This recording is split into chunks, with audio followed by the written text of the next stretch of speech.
تو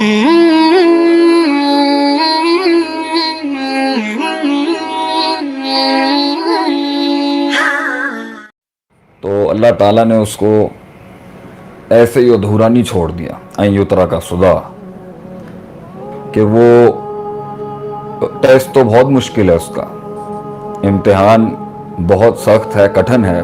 اللہ خود بھی کہتا ہے سخت امتحان، انک کادح الی ربک کدحن فملاقی۔ ہم جانتے ہیں انسان ایک سخت سفر سے گزر کے ہم تک پہنچے گا۔ اور یہ بھی اللہ کہتا ہے کہ احسب الناس ان یترکوا ان یقولوا آمنا وہم لا یفتنون، کیا لوگ یہ گمان کرتے ہیں کہ وہ کہیں گے کہ ہم اللہ کی طرف آنا چاہتے ہیں اور ایمان لانا چاہتے ہیں، مگر اللہ انہیں آزمائے گا نہیں فتنوں میں ڈال کے۔ انفیکٹ سورہ ملک میں تو اللہ کہتا ہے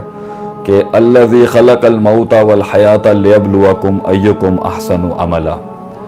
کہ میں نے زندگی اور موت کے پروسیس کو بنایا اس لیے تھا تاکہ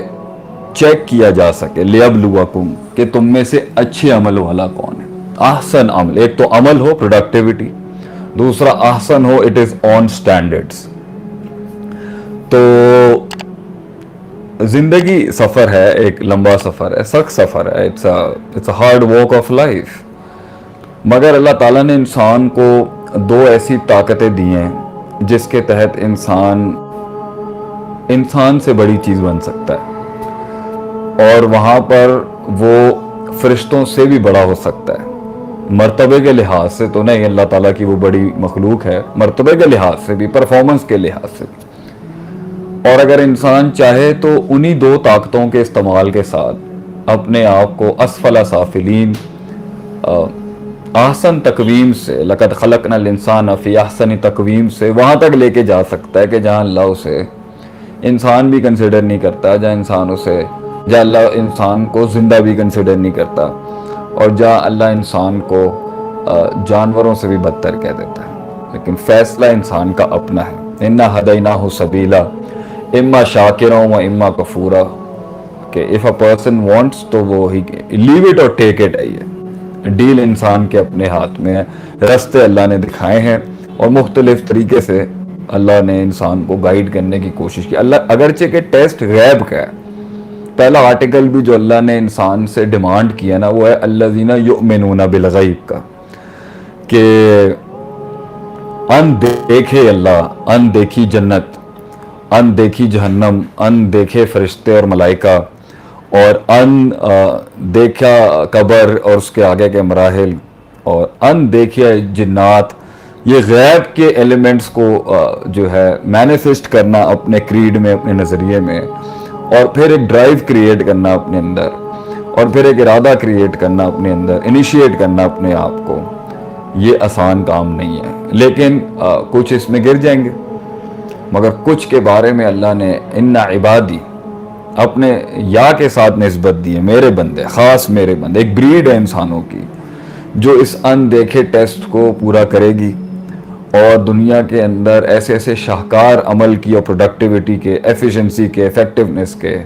اور سبمیشن کے، سرویٹیوڈ کے، ڈٹرمنیشن کے، کمٹمنٹ کے، آنیسٹی کے، سنسیریٹی کے، اخلاص کے، توجہ کے، تفکر کے، تدبر کے، تذکر کے، تحمل کے، یہ ایسے ایسے باب باندھے گی کہ سب رشک کریں گے اس کے اوپر۔ اور یہی شاید وجہ تھی کہ آدم علیہ السلام کو وہ شرف نصیب ہوا کہ جب کہا گیا وَإِذْ قُلْنَا لِلْمَلَائِكَةِ اسْجُدُوا لِآدَمَ فَسَجَدُوا إِلَّا إِبْلِيسَ، کہ سجدہ وہ نصیب ہی اس لیے ہوا تھا کہ اللہ نے وہ تکریم، وہ لیول اور وہ عزت دی ان کو اور ان کی ذریت کو اور اولاد کو، اور the offsprings of آدم علیہ السلام، کہ یہ ان دیکھے پرفارم کر کے دکھائے گا۔ یہ ٹیسٹ اگر چاہتا تو ابلیس بھی فلفل کر سکتا تھا، اس کے لیے کوالیفائی کر سکتا تھا، مگر اس کی نفسیات نے اس کو کہاں سے کہاں پہنچا دیا۔ آپ دیکھیں جو دو چیزوں کا میں ذکر کر رہا ہوں وہ دو چیزیں نفسیات سے ہی تعلق رکھتی ہیں، وہ دو چیزوں کا انسان کی روحانیت سے تعلق ہے،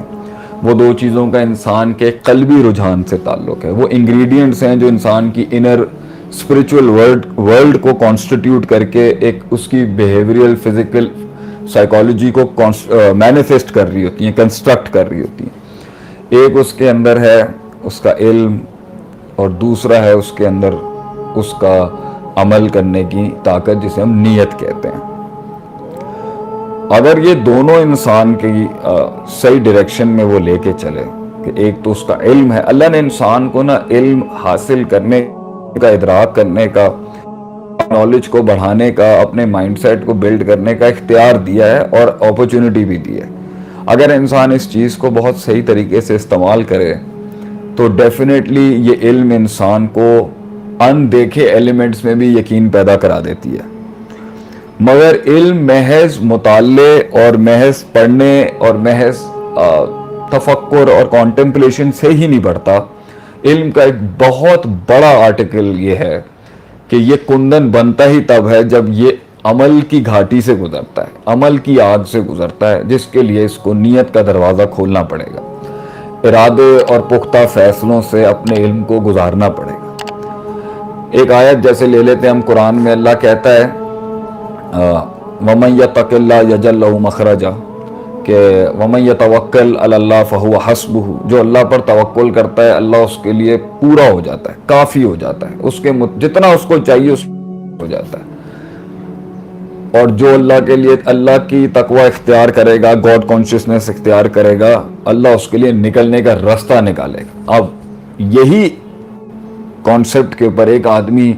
سطحی لیول کا یقین رکھتا ہوگا اور ایک آدمی اتنا یقین رکھتا ہوگا کہ اس کے قدم اور اس کے قلبی اقدام جو ہیں وہ کبھی بھی رکتے نہیں ہوں گے, اس کا ڈیسیشن میکنگ کبھی بھی ویور نہیں کرتا ہوگا ڈپینڈنگ اپون ہز یقین. تو علم جو ہے وہ یقین کے درجے تک ایکسپیرینشل نالج کے بغیر نہیں آتا, ایکسپیرینسز کے بغیر نہیں آتا. وہ عمل کر کر کے ایکسپیریمنٹس اور reliable replicable trial and error basis پہ اپنے علم کو کندن بنا بنا کے نہیں آتا, یہ ہو نہیں سکتا اس طریقے سے.